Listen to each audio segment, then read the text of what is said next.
Hello, Empower Tribe. Welcome back to my channel. So glad to have you back. I hope the last couple of videos served you with different information about setting boundaries, self-care during the holiday time. We are 2 weeks away from Christmas, so hopefully you got all your shopping done and just getting ready for Christmas and fun time for everybody, but make sure you're practicing self-care. Without further ado, we're going into the Book of Awakening. Today's passage is titled The Waters Within Us.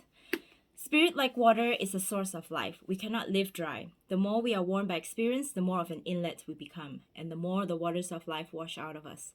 This is why tears come more easily the longer we are here. Perhaps wisdom is nothing more than the unsayable waters rising within us to swell around the eye. The way that oceans soften land, evidence of that inevitable tide that takes a lifetime to rise. We are so afraid of the waters within us that we often tense as soon as we see tears, asking what's wrong, when perhaps we need to ask those at sea, what do you see? So this is a shorter passage. I like this passage because I feel like the older we get, some people, I guess for some people, the older they get, the more sensitive they get. That's why we enjoy older people, because they are just so real. They laugh, they make us laugh, they have no worries in the world, because I guess the older you get a sense that life is short, and to pick your battles and not to be too uptight over little things that really don't matter. But also at the same time, for some of us, I think that life difficulties harden us, you know. I guess I have a question. When was the last time you actually cry your hearts out? I don't think crying is, obviously you cry when you're sad, but I think for some of us, for me, I think that it's been a while since I cried my heart out.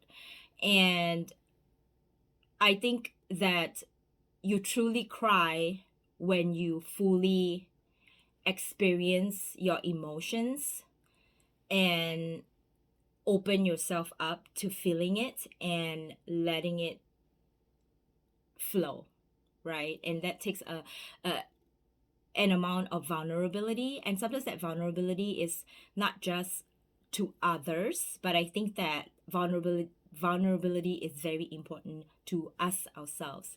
I think that the day-to-day struggles, challenges sometimes harden us to our own experience, and I can definitely share that, a lot of times I try to buck up, harden myself, and move forward and not feel it, because that's the only way to function. But I think it is a good way to release pent up emotions when we release through tears. And I have met people who have trouble crying because to them it's a pride thing. To them, they're just afraid of their own emotions. And emotions is a powerful thing. And I think to fully experience life, we need to be able to experience our own emotions. Obviously, emotions come up in situations, good or bad, but I think that it doesn't have to come out in tears. But the main thing is really thinking about, like, have you fully experienced your emotions without feeling afraid of it? I think sometimes I'm afraid of my own emotions because I'm a very emotional person. I feel things very strongly as an empath and as an HSP. But truly thinking about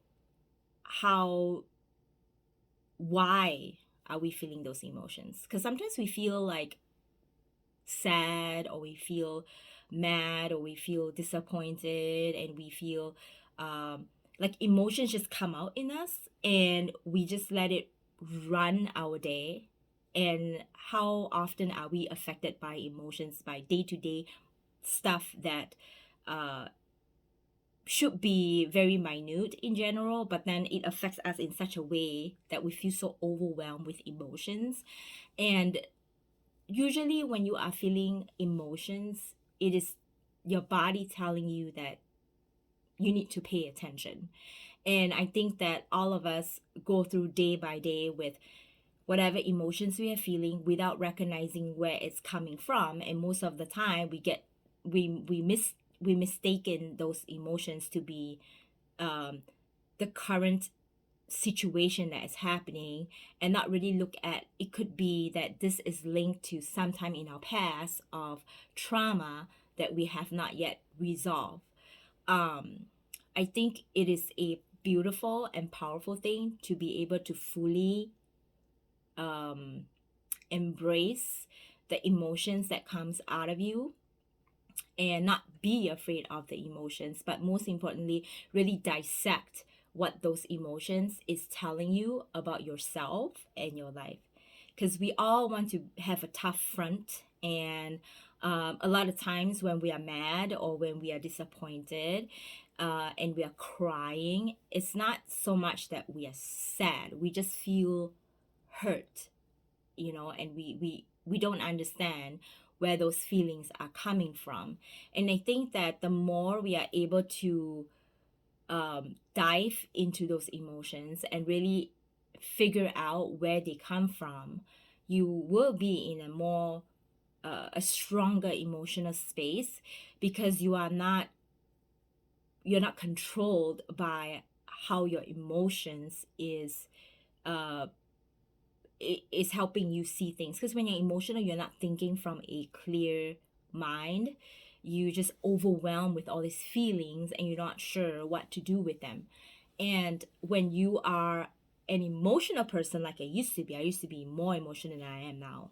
I'm emotional because I feel things strongly, but really now it's really dissecting where those emotions come from. Because if you are an emotional person, you will find yourself being so easily influenced by the outside factor, and it affects you because you feel your emotions can be mad, sad, happy, crabby, disappointed. I mean, there's all sorts of emotions out there, anger, and um, just feeling it is not going to tell a story of where this come from. I think that in order for you to be firm and strong in who you are and not be so influenced by the outside factors emotionally, is to be able to know who you are as a person inside, so that way you understand where those emotions come from. So like sometimes, for example, if I have a fight with my husband, or we arguments, or disappointed with stuff that's happening in my life, um I tend to I used to be very emotional about it. I don't know how to explain or express myself except to cry, or to yell, or to express in a very outward manner through my behaviors.